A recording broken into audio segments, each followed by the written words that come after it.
Shrinks in the truck. You can see the mesh there behind me. I mean, this is the little 2007 Colorado.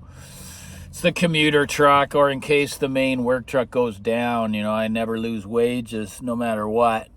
So you got to be prepared and you got to be organized, right? For just any little issue that may come up, especially when you're running a business, whatever size it may be. If you're not organized, don't even bother. Yeah, there's some of these sentences I hear people say to me, like, I have my own townhouse and beautiful stereo and just a lot of things that at the end of the day, they're nice to have, but they don't define me. They always say this sentence: oh, you're only successful because you have your own business. Okay, that is bullshit. I know lots of people that have their own business that are just not doing well, right? And it's just, it's a blanket statement, right? Oh, you're doing so good because you got your own business. Well, there's lots of businesses going under. There's lots of, you got to be prepared to give your all, and you got to absolutely love what you do, or it's just not going to work out, guys.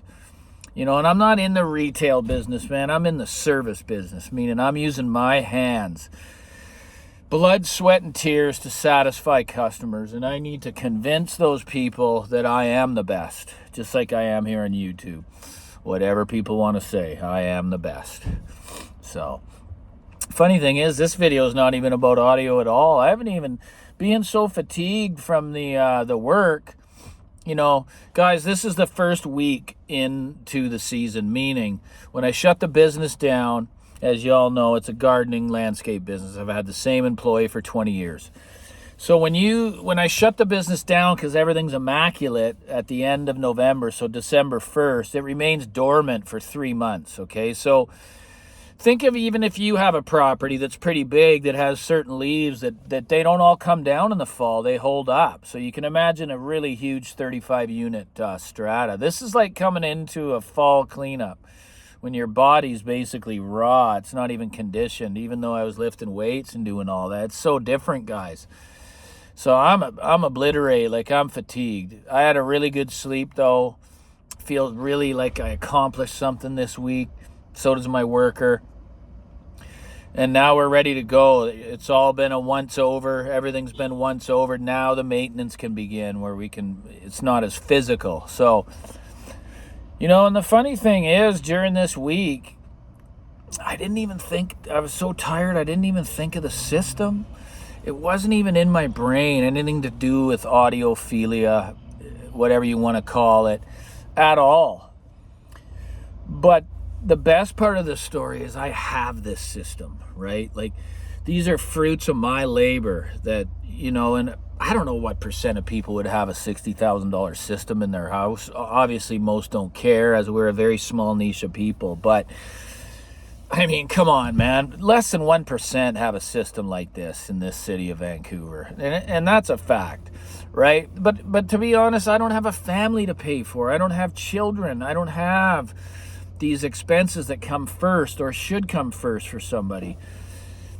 So I'm not saying I wouldn't like a kid, but it's out of the question now. I'm not going to have a kid at 55. So these are just fruits of my labor that, when I wish, I can choose to indulge in them. And that is a wonderful luxury. For any of you who have systems at whatever price they may be, it doesn't matter. Please don't worry about it. If you have a budget system and that's what you can afford, then you're in the right place. Don't pull out credit cards and try to, because of envy and jealousy, I got to do this, or appear like someone I'm not. No, just remain humble and own the systems that are meant to be yours, right? Like mine are. It's just outright owned with surplus cash that does not affect the goals that are in place for me that are ahead of that, right? Like owning the home, which, because the audio obsession hasn't got in the way of that, that will be done a lot quicker than the bank thinks, right? So I'm just sitting here waiting. I like to go to the chiro just to have little adjustments made. I try to keep the body and mind in sync and in a good place. And I try to get outdoors and not get stuck inside, where guys, I just haven't felt inspired, right? Shrink's taking care of his own well-being, right? I know I have people to feed here, and you guys are a priority to me because this channel kind of changed my life, and it's starting to change others.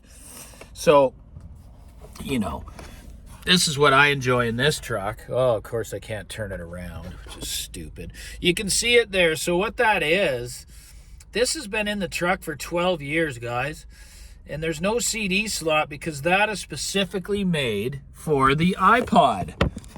Now, talk about reliability. I mean, these Alpine decks I've had without incident for the other ones 15 years in the work truck.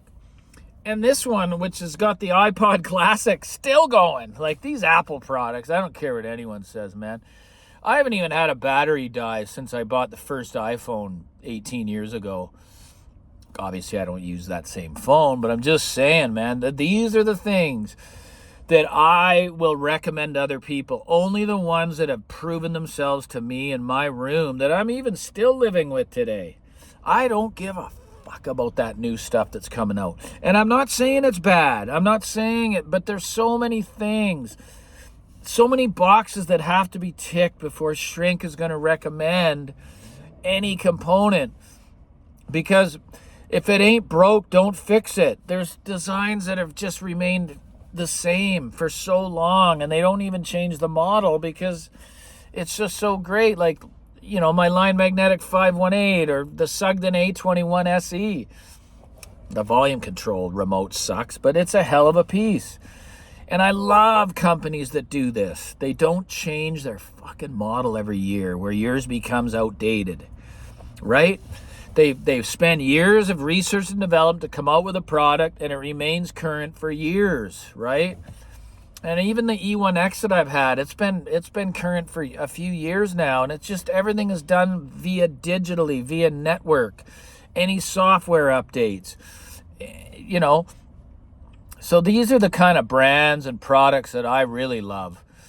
Like my Triode Masters, how much better is the $1,000 cheaper, if better at all, is the Kaladin going to be than the probably the best speaker value-wise that Clayton Shaw ever designed and built was the M3 Triode Master, because from there, double the price. And then you get powered subs in the baffle. That just didn't do it for me, man. I want the bass to be good enough from this baffle itself, which this is, down to 32 hertz. I don't care how low you guys want your bass to go. As long as I'm getting that punch and extension, I'm good. So like I say, man, it's passion that has gotten me to where I'm at today in my life. You know, I love my career. I love my craft. And the channel is to give back. You know, this is a thing I do on the side to help others and give back. So this video, I don't know what I'll call it, but the Shrink's out, you know, living his life today, taking care of his body and mind, just getting some things done. And then I'll go home. I have a lady over there. We've known each other for 40 years. I love her company. And that's it. Take care, guys.